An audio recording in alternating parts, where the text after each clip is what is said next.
할렐루야. 참 좋으신 우리 주님의 은총과 평화가 우리 가운데 늘 함께 계시기를 주의 이름으로 간절히 축원합니다. 하나님을 사랑하는 자들에게 합력하여 손을 이루시는 주님의 손길이 여러분의 매일의 삶에 늘 발견되고 그것들을 또 즐거워하는 것을 나누고 베풀 수 있는 복된 인생이 되기를 주님의 이름으로 간절히 축원합니다. 예수 그리스도, 그러니까 예수님은 기독교 신앙의 전부입니다. 그러니까 우리 기독교 신앙이 바라보고 있고 추구하고 있고 알아가야 하는 모든 것은 예수님입니다. 다른 무엇보다도 예수님이 중요한 거죠. 제일 중요한 거예요. 아니, 중요한 모든 것이죠.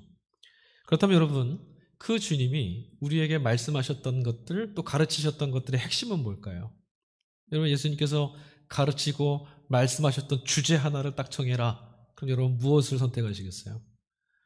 예수님께서 우리에게 하셨던, 우리가 알아야 될 그 모든 복음이신 예수님이 말씀하시고 가르쳤던 내용은, 그 주제는 하나님 나라입니다. 천국이라고도 하는 거죠.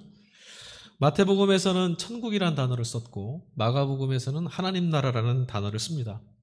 물론 천국을 어떻게 이해할 것이냐, 다양한 신학과 이해가 여전히 있죠. 장소로 이해할 것이냐, 아니면 어떤 통치, 하나님이 계시는 것, 이렇게 이해할 것이냐, 다양한 의견이 있습니다. 그러나 여러분, 분명한 건 뭐냐면 하나님 나라의 핵심은 바로 하나님, 그리고 하나님의 통치에 있다는 거예요. 나라에 있는 게 아니라 하나님께 있는 거예요. 하나님의 통치가 있는 곳이, 하나님이 계신 곳이 바로 하나님 나라입니다. 예수님, 그리고 예수님의 말씀을 듣고 그 길을 따랐던 기독교인들, 그러니까 그리스도인들 모두가 이 하나님 나라에 집중하고 살았어요. 모든 인생을 여기에 걸고 살았죠. 예수님께서도 사셨던 공생의 삶을 보시면 여러분, 예수님의 걸음은 모두 다 이 하나님 나라를 지향하고 사셨고, 제자들도 예수님을 믿으며 살았다는 것은 바로 이 하나님 나라를 바라보고 살았다는 거예요. 그러면 여러분, 우리 질문해 봐야 됩니다. 도대체 하나님의 통치가 무엇이었길래 이 하나님의 통치에 그들의 인생을 걸고 살았을까? 여러분, 하나님의 통치가 어떤 것인지 좀 와 닿으십니까? 여러분, 오늘 세상은 아주 놀라운 속도로 발달해 가고 있죠. 그런데 안타깝게도 그에 반해서 삶의 질은, 이게 같이 좀 발달해야 되는데 같이 발달하는 것 같지 않습니다. 오히려 삶의 질이 피폐해지고 곳곳마다 아쉽고 고통스러운 소리가 넘쳐나고 있습니다. 개인의 행복이나 공의나 정의 같은 가치들은 땅에 떨어져 보였고요. 오늘 지구는 벌써 기후, 그리고 오염, 전염병, 각종 우리의 운명을 위협하는 것들 앞에 지금 서 있습니다. 앞으로 어떻게 될지 아무도 장담할 수 없는 두려움 가운데 내몰려 있는 거죠. 저마다 옳다고 말하는 사람들이 곳곳에 가득합니다. 여러분, 오늘 시대를 보세요. 곳곳마다 자기가 옳다고 큰 소리 치는 사람들이 투성이죠. 내가 지도자가 되겠다, 나를 따라라는 사람들도 많이 있습니다. 그러나 여러분, 어느 것 하나 이전 시대보다 더 우리를 나아지는 것으로 인도하는 것 같지는 않아 보입니다. 다양한 사람들이 있고 다양한 의견이 있고 가르침이 있는데도, 그렇게 기술이 발전하고 있는데도 우리의 내일이 더 나아질 것 같은 그런 기대감이 별로 안 생긴다는 거죠. 여러분, 역사를 통해서 우리가 배운 것이 딱 하나 있습니다. 인류의 걸음은 오직 하나였거든요. 유토피아를 건설하는 것. 그런데 여러분, 역사 속에서 우리가 알게 된 마지막 지식은 뭐냐면 유토피아, 그런 건 없다라는 거예요. 유토피아라는 말뜻 자체가 그런 건 없다라는 뜻을 갖고 있거든요. 세상을 살아가는 것이 여러분 어떤 것인지, 세상이 도대체 어떤 방식으로 돌아가고 있는지를 진지하게 고민해 보신 분이라면 하나님의 통치에 내 소망을 거는 것이 얼마나 가슴 벅차고 가슴을 뛰게 하는 일인지 충분히 공감하실 수 있을 거라고 저는 생각합니다. 사람이 지배하고 사람이 통치하고 불완전한 사람끼리 아귀다툼하며 사는 세상 속에 정의롭고 공의로우시며 전능하신 하나님의 통치, 언제나 옳은, 언제나 구원하시는 그분의 통치가 우리 가운데 있다면 얼마나 가슴 뛰겠어요. 여러분, 그렇다면 예수님께서 이런 하나님의 나라를 우리에게 어떻게 설명해 주시고 가르쳐 주시는지 우리가 좀 배워야 되는데, 오늘 우리가 읽은 본문 마태복음 13장 말씀 속에 예수님이 이 하나님의 나라, 천국이 어떤 것인지를 설명해 주고 계세요. 안타까운 건 이런 거예요. 천국은 이것이야 라고 직접적으로 말씀해 주시면 좋을 것 같은데 다 비유로 말씀하셨어요. 마치 이런 것과 같아. 여러분, 근데 이렇게밖에는 설명하실 수 없습니다. 비유로밖에 설명하실 수가 없는 거예요. 왜냐하면 이 천국이라는 것은 이전에 한 번도, 그리고 그 누구도 살아본 적이 없는 그런 세상이라서 그래요. 그냥 이런 세상에서 어느 수준보다 조금 더 좋은 나라, 이런 게 아니라 전혀 다른 세상이에요. 아무도 경험해 보지 않았어요. 그냥 흔적만 알고 예수님 말씀대로 저런 것과 같은 거겠구나 하는 것 뿐이죠. 여러분, 우리가 한 번도 안 가본 나라를 누가 갔다 와서 소개해 주면 그곳은 이런 곳이야 백날 이 얘기해도 여러분 우리 머릿속에 그려지지가 않아요. 제가 예전에 한번 말씀드렸잖아요. 제가 어디 여행을 갔다가 다른 나라에 가서 맛있는 음식을 먹고 와서 그런 이름에 있는 음식이 있는데 이런 맛이야 백날 소개해도 여러분 모르실 거예요. 그런데 그거 있잖아, 배고플 때 칼칼한 김치찌개 같고 식감은 마치 뭐와 같고 이러면 대충 그런 거겠구나 생각하잖아요. 한 번도 경험해보지 않은 것은, 우리가 알 수 없는 것들은 다 비유로밖에 설명할 수 없어요. 예수님도 마치 어떤 것과 같다 이렇게 천국을 우리에게 소개시켜 주시고 있는 거죠. 여하튼 오늘 본문 속에는 예수님께서 이 비유를 5가지를 말씀해 주세요. 여러분 혹시 알고 계세요? 뭔지? 5개. 밭에 심겨졌던 겨자씨 한 알, 겨자씨 한 알. 그 다음에 여인이 가루 부대 서말 속에다 넣어놓은 누룩.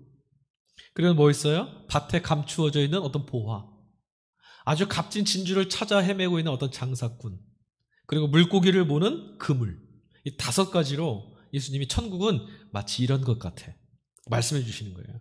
그러니까 여러분, 이 비유의 말씀 속에서 우리가 핵심을 잘 찾아내야 천국은 이런 거구나 알 수 있게 되는 거죠.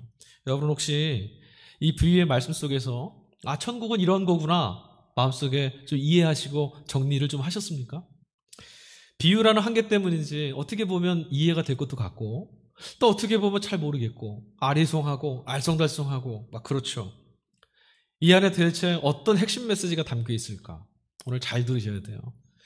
예수님이 지금 이 5가지 비유로 천국, 하나님의 나라는 이런 것과 같아 라고 말씀해 주셨는데 매우 독특한, 우리가 살아가는 이 땅의 나라들과는 다른 아주 매우 독특한 2가지 특징이 있어요. 이 비유 속에. 첫 번째는 어떤 것이냐면 하나님의 나라라는 것은 폭로되어진 나라라는 거예요. 폭로됐다. 여러분 이 말뜻이 무슨 뜻인지 아세요? 폭로되다. 사전적인 의미로는 어떤 의미를 갖고 있냐면 알려지지 않았거나 감추어졌던 것이 이제 드러났다라는 뜻이에요. 그러니까 폭로되다라는 말의 핵심은 뭐냐면 감추어진 것이다라는 데 있지 않고 이제 드러나게 된 거다라는 데 있어요. 진리라고 말하는 헬라어 단어가 알레테이아라는 단어예요. 진리. 이 진리라는 말뜻이 바로 폭로된 것이다라는 뜻입니다. 감추어져 있던 것이 이제 드러나게 됐다. 알게 되었다. 비추어졌다. 이런 뜻이죠. 그러니 여러분, 감추어져서 꼭꼭 숨겨져서 아무도 알 수 없는 것이라면, 누구도 알 수 없고 누구도 경험해 볼 수 없는 것이라면 그건 진리가 아니에요. 그게 허무한 거죠. 예수님께서 우리에게 말씀해 주신 하나님 나라, 하나님이 우리에게 예수 그리스도를 통해서 전해주신 진리는 이미 우리에게 드러났어요. 그게 첫 번째 의미예요. 하나님 나라는 폭로되고 드러나는 것이다. 이 비유 속에서 한번 살펴보죠. 겨자씨 한번 보세요. 겨자씨는요 아주 작은 씨앗입니다. 잠깐 실수하면 그냥 놓치고 마는, 그리고 떨어지고 나면 어디든지 찾을 수 없는 그런 아주 작은 씨앗이, 게다가 지금 밭에다가 심기어졌어요. 그 장면을 한번 생각해 보십시오. 밭에 겨자씨가 심겨져 있다면 지나가는 사람 누구도 그곳에 겨자씨가 있다는 걸 알 수가 없어요. 심은 사람만 알죠. 그러나 여러분, 이 씨앗이 죽지만 않는다면 어떻게 될까요? 싹이 돋겠죠? 싹이 돋으면 그때는 우리 다 알 수 있어요. 겨자씨가 저 안에 있었구나. 맞습니까? 네. 그 다음, 가루부대에 들어있는 그 누룩도 한번 생각해 보십시오.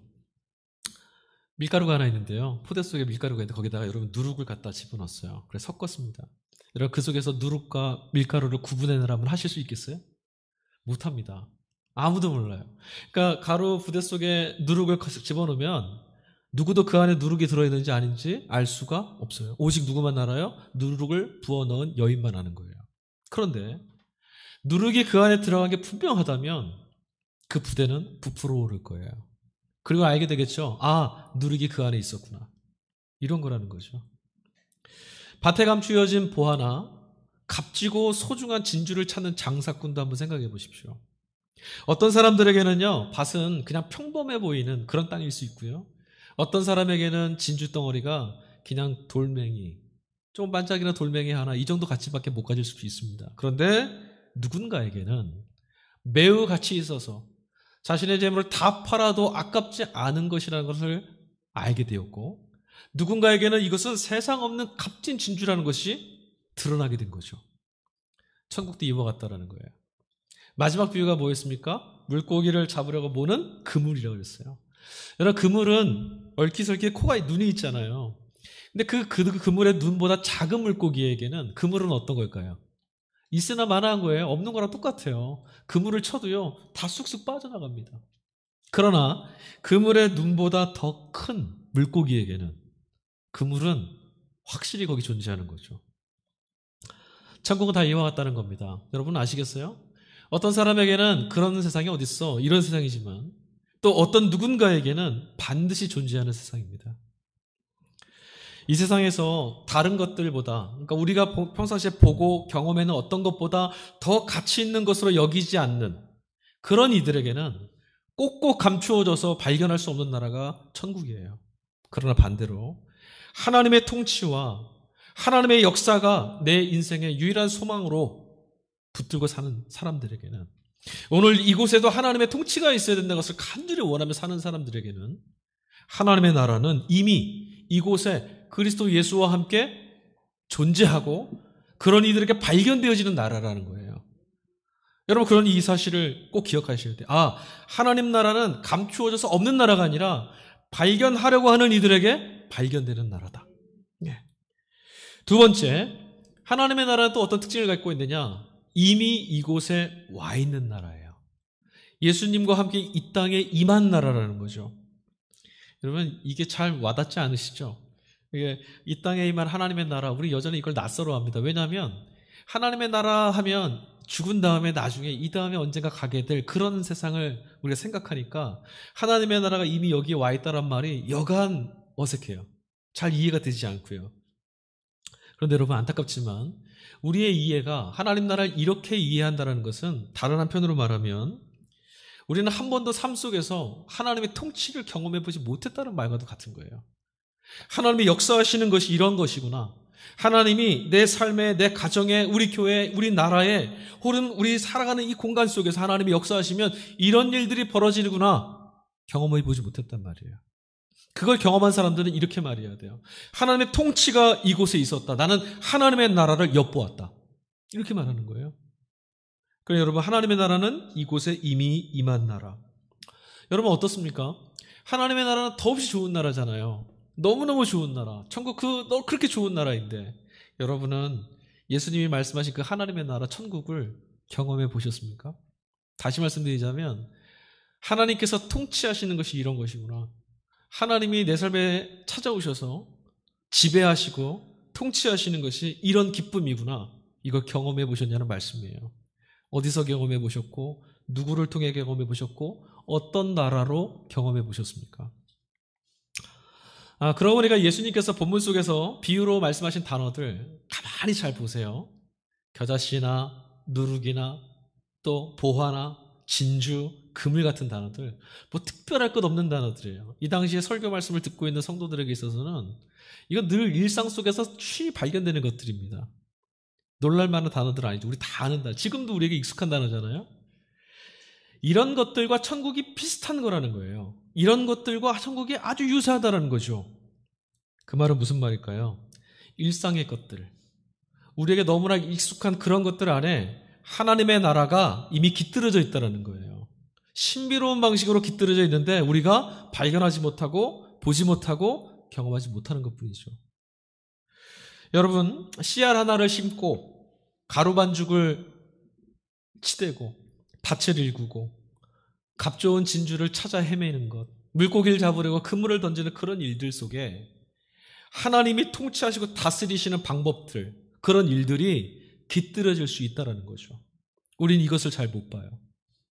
여러분, 하루 새끼를 준비하면서 식구들을 위해서 새끼를 준비하시면서 거기서 하나님이 역사하시면 하나님의 손길이 이런 것이다라는 걸 경험해 보셨어요? 그런 것 똑같은 거예요. 여러분, 내게 주어진 것들을 소중히 여기면서 살다 보면 믿음으로 하나님의 통치를 우리 엿볼 수 있을지도 모릅니다. 그래서 여러분 주어진 시간, 내게 주어진 것들을 허투루 보면 안 되는 거예요. 작은 것이라고 소홀히 여기는 것은 믿음하고 반대말입니다. 믿음은 하나님이 주신 것이니까 모두 다 소중하게 여기는 거예요.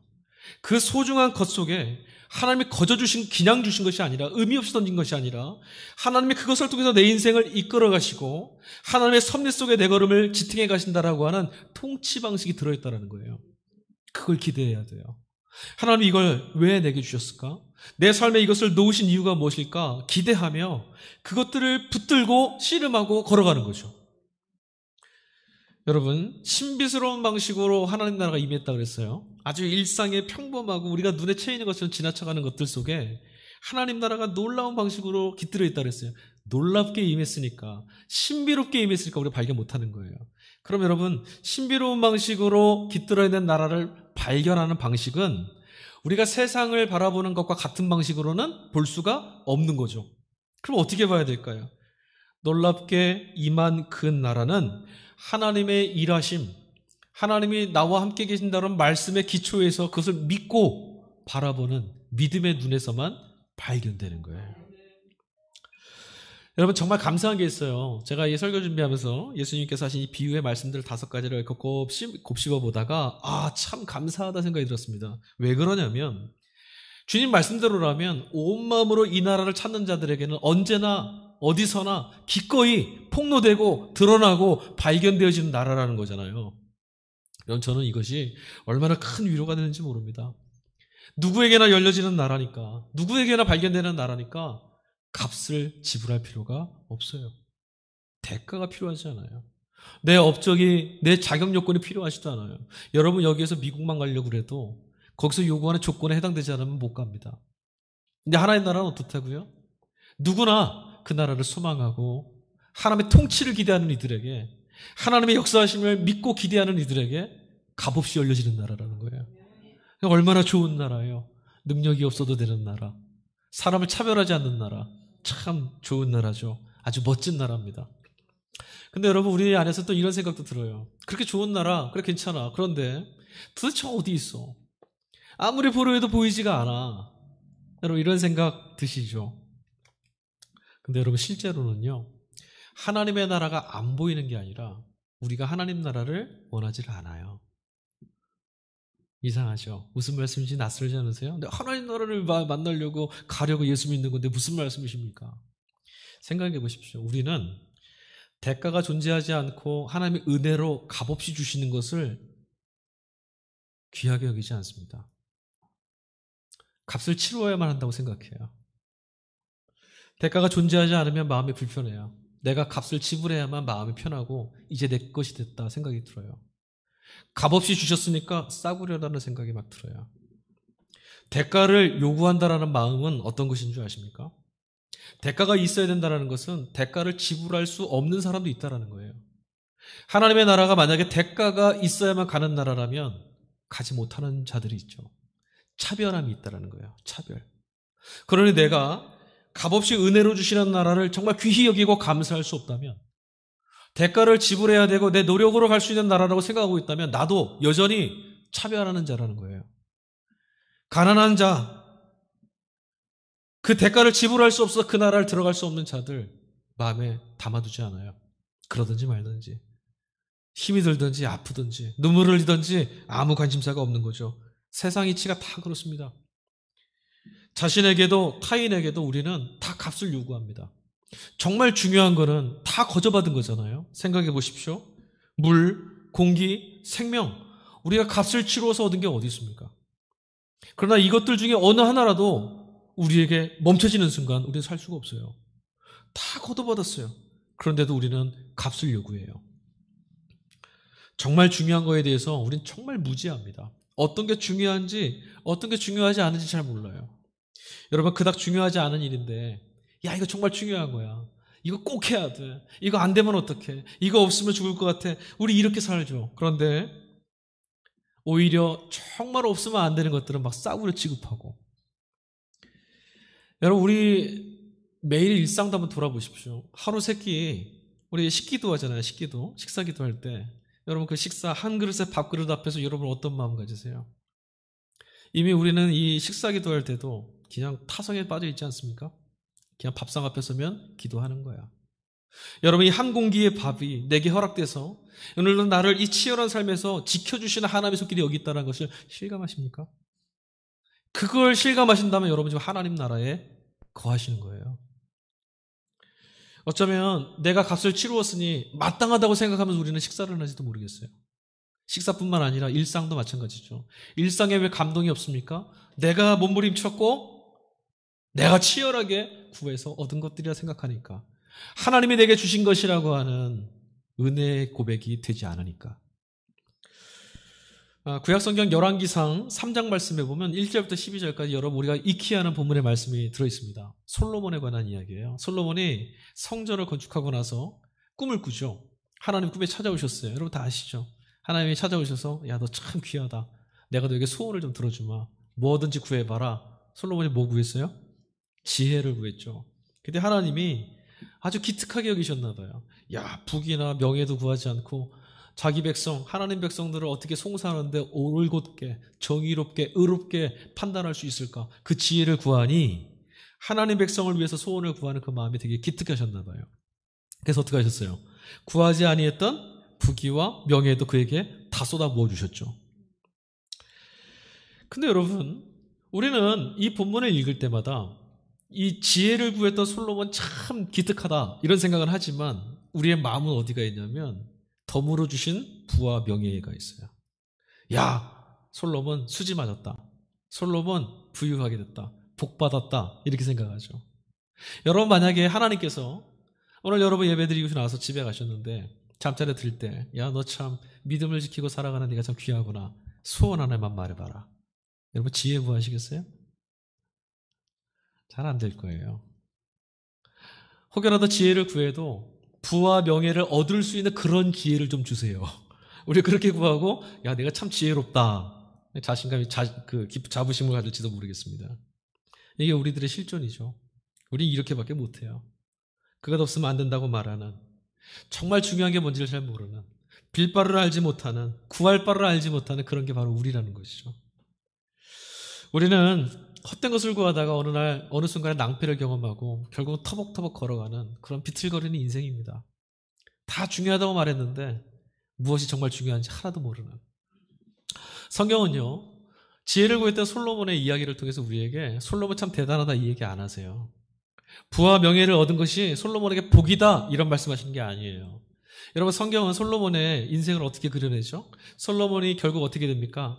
우상에게 빠져서 하나님을 등지고 그 인생에 패망하게 되고, 그로부터 시작해서 이스라엘 분열되고 패망의 이유가 되는 실패한 인물이라고 그려내요. 성경에 솔로몬을 그릴 때요, 가감이 없습니다. 성서 기자는 아주 예리하게 그의 인생을 막 적나라하게 드러냅니다. 하나님 앞에 실패한 자다. 그 무슨 말씀이에요? 부와 명예가 주어져도 그게 복이 되지 않을 수 있다라는 거죠. 그게 복이 아니라는 거예요, 실은. 여러분, 인생의 참된 복은 그럼 뭘까요? 여러분이면 다 아실 것 같은데, 인생의 참된 복은 어디 있습니까? 부와 명예가 아니라면 도대체 뭐가 인생의 참된 복입니까? 뻔한 답이라고요? 네, 하나님입니다. 하나님이 인생의 참된 복이에요. 여러분 알고 계시는지 모르겠어요. 이 사실, 하나님이 우리의 복입니다라고 했더니 성경의 말씀을 못 들어보신 분 없고 모르는 분 없어요. 문제는 뭐냐면 이게 와닿지 않는다라는 거예요. 지혜를 구했던 솔로몬 대단하다는 건 알겠는데 부와 명예보다 정말 이게 가치 있는 건지는 잘 모르겠다는 거죠. 일독서 창세기 말씀 29장 본문에 가보면 야곱 이야기 우리가 또 볼 수 있습니다. 야곱이 지난주에 우리 그거 있죠. 야곱이 도망쳐 갔잖아요. 삼촌 밧단아람에 있는 삼촌 라반을 향해서 도망치다가 베델에서 하나님을 만났다. 그게 지난주 말씀이죠. 그 야곱이 결국 삼촌한테까지 도착했습니다. 밧단아람에 도착해서 삼촌 집에 유하며 살게 돼요. 근데 삼촌 라반의 집에요, 라반에게 딸이 둘이 있었어요. 라헬하고 레아라는 딸입니다. 레아가 첫 번째예요. 근데 본문 성경을 보니까 29장에 뭐라 말하냐면 야곱이 라헬을 보고 첫눈에 반했어요.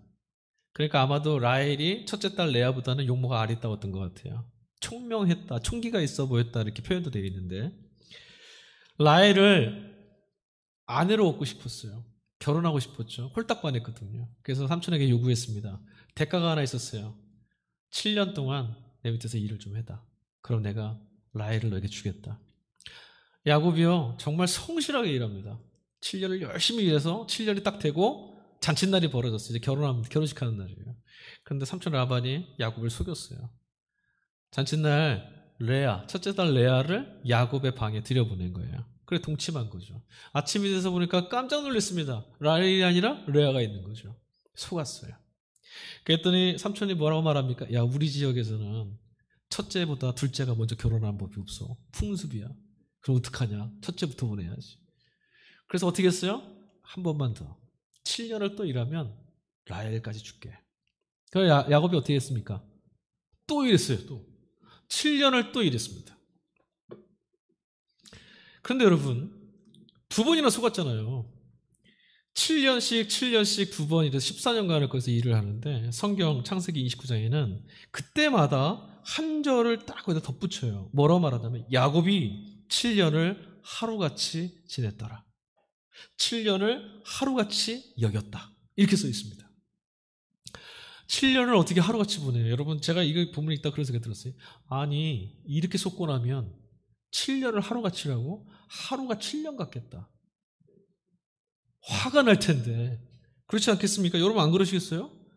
이렇게 속았음을 알게 되면 7년을 어떻게 더 기다립니까? 화가 나지 않겠습니까? 나중에 또 속을지도 모르는데.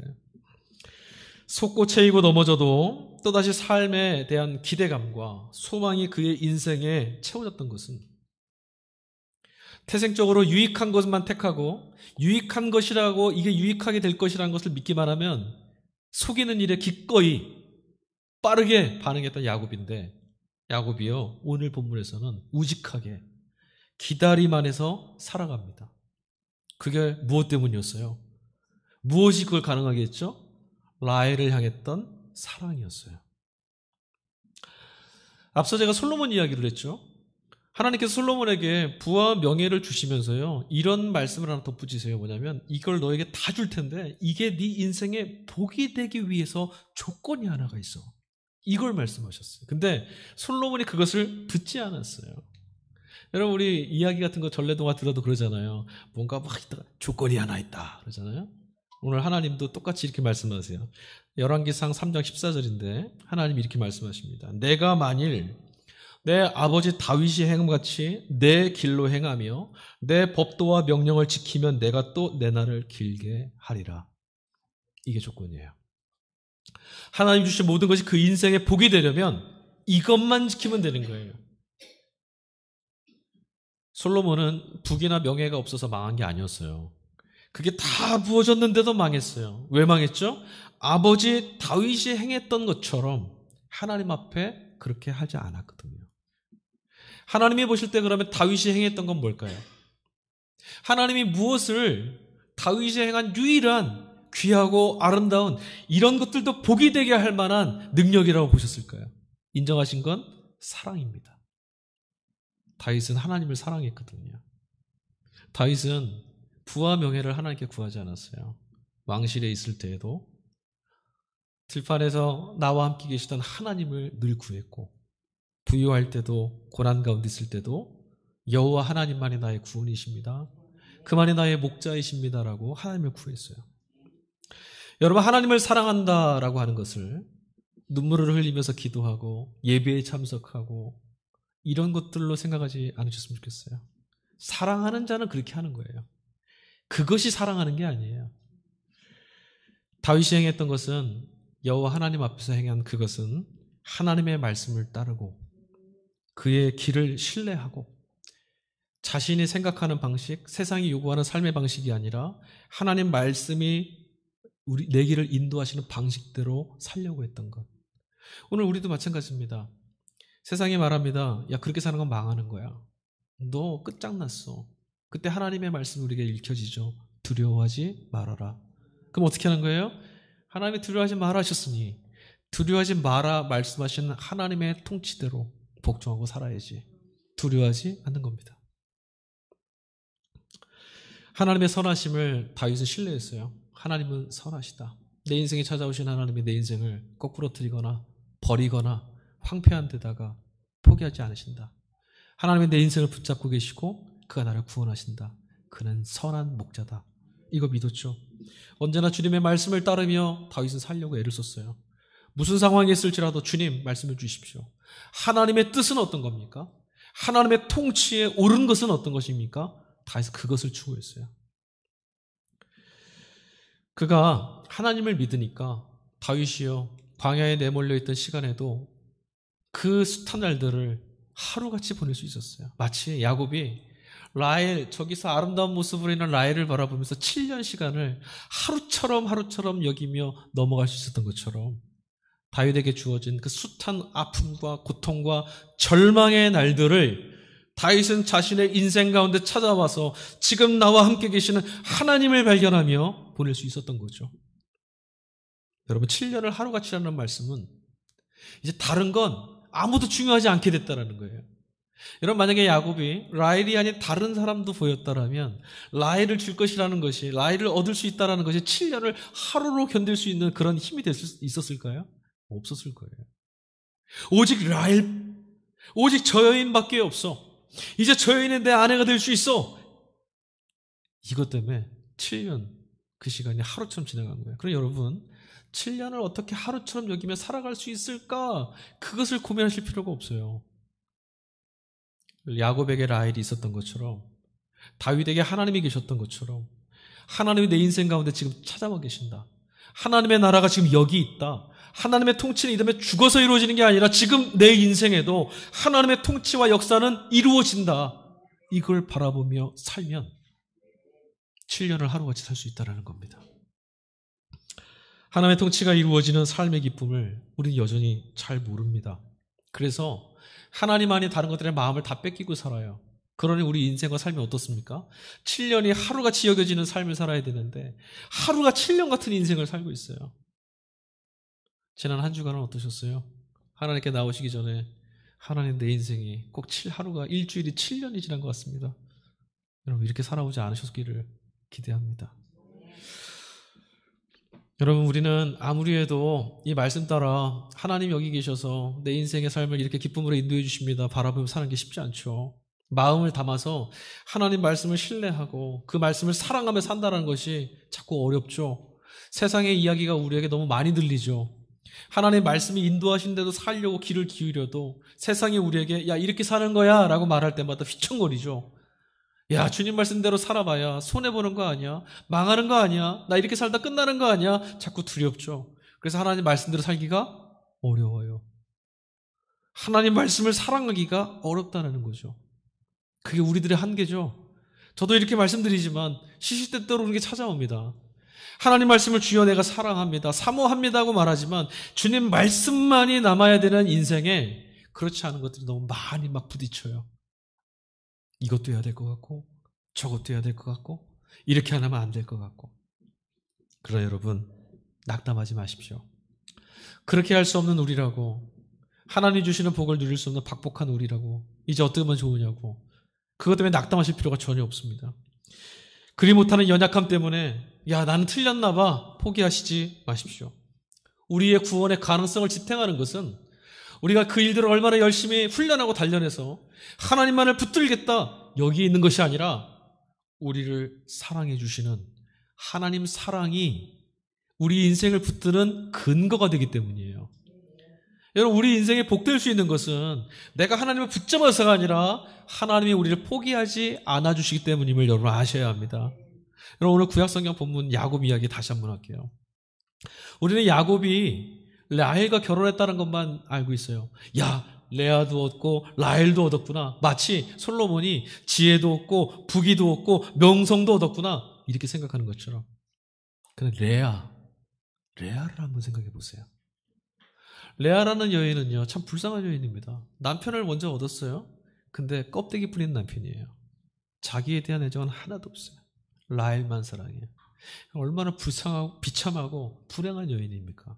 그 여인이 복됩니까? 그렇지 않거든요. 너무 불쌍해요. 근데 여러분 성경 본문 말씀 창세기 29장 가보니까 라헬은 자녀를 갖지 못했는데 레아는 4명의 자녀를 얻게 됩니다. 그 말씀이 무엇인 줄 아세요? 야곱은 어떤 사람이었어요? 형 에서가 당연히 복받는 자였는데 거기서 밀려났던 야곱, 하나님이 그를 택해 주셨죠. 똑같아요. 레아, 사람들의 눈 밖에 나 있는, 남편의 눈 밖에 나 있는 그 여인, 복이 없다 말하는 그 여인을 하나님이 택해 주셨어요. 그 자녀를 갖게 해주십니다. 루벤, 시므온, 레위, 유다. 그래서 이 레아가 마지막 유다를 딱 낳을 때 뭐라 하냐면, 야, 여호와를 찬양하자.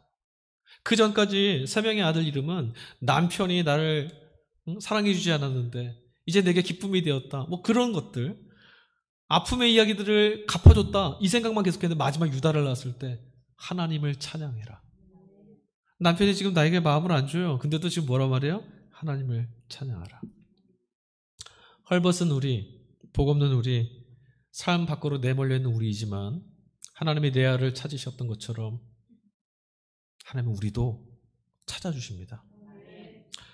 바울은 로마서 8장 32절에 이런 말씀을 외칩니다. 자기 아들을 아끼지 아니하시고 우리 모든 사람을 위하여 내주시니가 어찌 그 아들과 함께 모든 것을 우리에게 주시지 아니하겠느냐. 바울은 이걸 믿었어요.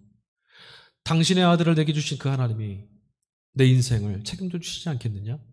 당신의 아들을 내게 주신 그 하나님이 내 인생에 가장 귀하고 복된 것을 주시지 않겠느냐? 바울은 그걸 믿었어요. 주님이 자신의 삶에 찾아오셨다는 이 말씀을 믿고 살았어요. 바울은 그 말씀을 붙들고 살면서 매일을 하나님과 동행하는, 주님과 동행하는 천국의 삶을 살았던 겁니다. 예수 그리스도 안에서 여러분, 우리도 하나님의 자녀가 되었죠. 당신의 아들을 우리에게 주신 그 하나님이 여러분의 인생과 삶을 채우지 않고 견디실 수가 없어요. 버려두시지 않아요. 그게 하나님 약속의 말씀입니다. 깨어진 삶으로 내몰려 있는 우리, 여러분, 그런 우리이지만 지금 하나님 우편에서 그런 우리를 위해 간구하고 계시는 예수님이 계세요. 무엇이 중요한지 알지 못해서 빌 바를 알지 못하고 구할 바를 알지 못하는 우리이지만 그런 우리를 위해서 말할 수 없는 탄식으로 기도하고 계시는 성령이 지금 저와 여러분 안에 함께 계신다라고 하는 약속의 말씀을 들으셔야 합니다.